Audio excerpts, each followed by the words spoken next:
Oh, kowe to sing arane Bagong. Walah dalah. Aku ditemoni karo dagelan. Temani dagelan piye? Kondrange kowe ning negaraku Ngalcasangir kuwi Bagong. Kowe iki wonge gecul, kowe iki wonge lucu, kowe iki wonge guyokke. Wekasan akeh sanjaring para kenya, para wanita ning negaraku Ngalcasangir sing do gandrung karo kowe merga kowe iki humoris, kowe iki watake gecul, ku marusul.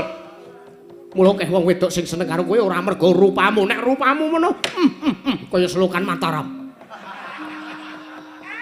Ning gandeng watekanmu kuwi sarwa-sarwi nyenengke to. Akeh wekasan sanjaring para wanita, para kenya ning negaraku Ngalcasangir sing gandrung karo kowe Bagong. Masa? Yo. Anek ngono mbok ayo ning negaramu tuduhke. Saiki uga nanging bapakmu supaya ora sida. Aku arep nesu kok mah dimingi-mingi wedokan. Ngapain? Prabu sapa kowe mau?